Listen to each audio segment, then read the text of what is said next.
Hello friends, हमने एक WhatsApp group बना रखा है जो कि ऑपरेटर और सुपरवाइजर के लिए। अगर किसी को कोई प्रश्न, कोई जानकारी चाहिए, किसी तरह का समस्या होता है तो डिस्क्रिप्शन में हमेशा लिंक रहेगा ग्रुप का, वहां से आप ज्वाइन कर सकते हैं। और वहाँ पर तो थोड़ा सावधान रहे, बहुत सारे लोग ग्रुप ज्वाइन कर लेते हैं ना, और अपनी आईडी वगैरह, यूसी आईडी, फेक आईडी, क्या क्या सेल करने लगते हैं। इस सब चक्कर में बिल्कुल ना पड़े, क्योंकि जो ग्रुप है सिर्फ आधार ऑपरेटर और सुपरवाइजर के लिए है। उसमें अगर कोई भी समस्या होता है तो वहाँ जानकारी बिल्कुल फ्री ऑफ कॉस्ट दिया जाता है, और जिनको जो जानकारी उनसे सवाल भी कर सकते हैं। बिल्कुल सब ये जो ग्रुप है हेल्प के लिए बनाया गया है। इसको आप ज्वाइन करें, डिस्क्रिप्शन में लिंक है। हेलो दोस्तों, स्वागत है मेरे YouTube channel Cyber Tech India में। और आज के इस वीडियो में हम ये बात करेंगे आधार एक्सेप्शनल हैंडलिंग के ऊपर। ये होता क्या है, इसके बारे में पूरा डिटेल से जानेंगे। तो सबसे पहले हम ये जान लेते हैं कि आधार एक्सेप्शनल हैंडलिंग करने के लिए एक आधार ऑपरेटर जो होता है ना, उससे नहीं होने वाला। आपको एक सुपरवाइजर की जरूरत पड़ती है, क्योंकि ऑपरेटर जो सिर्फ आधार बना सकता है, सब कुछ कर सकता है, लेकिन जो सुपरवाइजर का काम होता है वो एक्सेप्शनल केसेस में होता है उसका रोल। मतलब ज्यादा कुछ नहीं सुपर ऑपरेटर का, जैसे कि अब टोटल काम ऑपरेटर ही करता है, लेकिन सुपरवाइजर का मेन जो होता है ना, जो 2 बार उसका वेरिफिकेशन होता है थंब में, वो आपका सुपरवाइजर का रोल होता है। उसी से मतलब विकलांग व्यक्ति का आपका आधार बना सकते हैं। तो जानते हैं एक्सेप्शनल हैंडलिंग में जो इसका केसेस जो आता है, इसका तरीका क्या है सही से बनाने का, इस वीडियो में हम ठीक से जानेंगे। अगर आपके पास कोई व्यक्ति अगर विकलांग है, यानी कि विकलांग है तो किस चीज से विकलांग वो देखना है ना। जैसे किसी का आंख मिसिंग होता है, यानी किसी का 10 फिंगर है, तो 10 फिंगर में से किसी 2 फिंगर मिस हुआ या 5 फिंगर मिस है, या मान लिया जाए उसका पूरा दोनों हाथ ही नहीं है, उसका भी आधार बन सकता है। अगर किसी का एक आइरिस नहीं है ना, मतलब आंख नहीं है उसका, तो उसका भी बनाया जा सकता है। जो मतलब कि जो उसका प्रोसेस होता है वो पूरा यूआईडी वालों ने दे रखा है, उसका जो फुल प्रोसेस है। लेकिन प्रोसेस क्या, बहुत सारे लोग इसमें गलती करते हैं ऑपरेटर लोग। जैसे मान लीजिए किसी का हाथ है ना, उंगली में थोड़ा सा स्क्रैच ही हो गया है, पूरा मतलब चमड़ा जल गया है, तो उस केस में क्या करते हैं, उसको मिसिंग दिखाते हैं फिंगर को।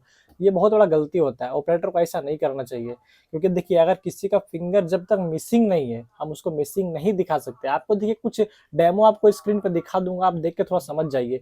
देखिए प्रोसेस क्या होता है। अगर हमारा ये 5 फिंगर है, ठीक है, इसमें अगर ये फिंगर हमारा मिसिंग हो गया है, ये फिंगर अगर हमारा मिसिंग है, तभी हम इसको दिखाएंगे मिसिंग। अगर ये कहीं जल गया थोड़ा सा, अगर कुछ भी मतलब फिंगर रहना चाहिए, वो जल गया कुछ भी होगा अलग प्रॉब्लम है। या किसी वजह से उसका चमड़ा पूरा घिस गया, कोई काम ज्यादा करता हो, या फिर जो भी प्रॉब्लम हो, इसमें फिंगर उसका रहना चाहिए। अगर पूरा फिंगर मिसिंग है, यानी ये पोजीशन मिस हो गया यहाँ से, तो आप इस केस में उसको एक्सेप्शनल में डालेंगे। एक्सेप्शनल में कैसे डालना है, देखिए आपको स्क्रीनशॉट में लगा दे रहा हूँ, यहाँ पे देख के समझ सकते हैं।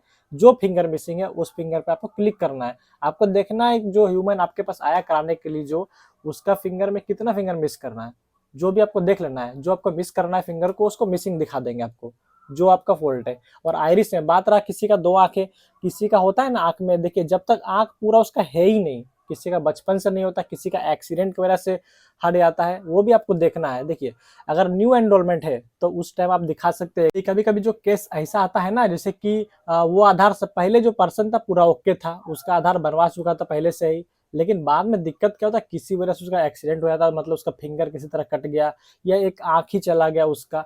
इस केस में होता क्या है, उसी के लिए आपको एक्सेप्शनल हैंडलिंग देखा जाता है। आपको ये नहीं करना है कि उसका आंख चला गया या फिर आंख में थोड़ा सा कुछ लग गया, यानी कि आपको डाउट लगे कि आंख में अगर सच में मिसिंग है, उसका आंख से कुछ दिखता नहीं है, या फिर आंख पूरा खत्म हो चुका है, तब आप उसको एक्सेप्शनल में डालेंगे। अगर उसका आंख थोड़ा सा ही बचा हुआ है ना, अगर दिख रहा है, वो भले ही देख नहीं सकता, लेकिन आपको एक्सेप्शनल में नहीं डालना है। उसको क्या करना है प्रोसेस, उसको 4 टाइम लेना है आइरिस को, सेम आंख को जो है, दोनों को 4 बार लेकर आपको डायरेक्ट यूआईडी को भेज देना है। ये नहीं कि आंख में थोड़ा सा फॉल्ट हो गया तो उसको मिसिंग दिखा दे। मिसिंग हम नहीं दिखा सकते, जब तक उसका पार्ट फिंगर का मिस नहीं होता, आप उसको मिसिंग बिल्कुल ना दिखाएं। तो बायोमेट्रिक एक्सेप्शन करने के बाद जो आपका सब कुछ बायोमेट्रिक एक्सेप्शन कर लेंगे, उसको जो फोटोग्राफ करना पड़ता है, एक्सेप्शन का एक फोटोग्राफ होता है। मतलब ये भी दिखाना पड़ता है कि उसका सच में फिंगर मिसिंग है या नहीं, या फिर उसका आंख में फॉल्ट है कि नहीं। उसका जो तरीका, सही तरीका होता है, आपको दोनों हाथ इस तरह करके दिखाना पड़ता है। मैं आपको डेमो डाल दे रहा हूँ स्क्रीन पे, आप देख सकते हैं। बिल्कुल इसी तरह आपको डालना पड़ेगा, एकदम सेम टू सेम इस तरह फोटो लेकर आपको भेजना पड़ेगा यूआईडी के पास, तभी आपका जो एक्सेप्शन जो केस है वहां से अप्रूव होता है। क्योंकि इसमें बहुत ज्यादा लोग गलती क्या करते हैं ना, जो नहीं करने का वो भी उल्टा पुल्टा कर देते हैं। किसी का मिसिंग नहीं है तब भी मिसिंग दिखा दे रहे हैं जबरदस्ती, मतलब कि उसको थोड़ा सा डाउट लग रहा है, किसी का फिंगर छोटा सा भी कट गया ना इधर, उसको एक्सेप्शनल में डाल देते हैं। लेकिन ऐसा नहीं डालने का, आपसे जितना फिंगर हो पाता है उसको लीजिए। 4 टाइम करके फिंगर भी लेना है आपको। अगर फिंगर नहीं आ रहा ना किसी का, तो 4 टाइम करके लीजिए, जितना है उतना ही भेज दीजिए यूआईडी के पास, लेकिन उसको मिसिंग नहीं दिखाना है। इन केस मिसिंग है, तब उस फिंगर का एक्सेप्शन फोटोग्राफ भी करना है आपको, और उसका जो फिंगर है वो भी आपको मिसिंग दिखाना है उसमें। उसके बाद आपको वहां पे भेजना है। क्योंकि ऐसा गलती अगर आप करेंगे तो आपका DOI 2 में ये भी आता है, DOI 1 में भी आता है। बायोमेट्रिक में अगर इस तरह करते हैं, DOI 1 में आपका 3 अगर हो जाए तो आपका आईडी ब्लैकलिस्ट कर दिया जाएगा 1 ईयर के लिए। तो ऐसा गलती ना करें और साथ में पेनल्टी भी आपको भरनी पड़ेगी।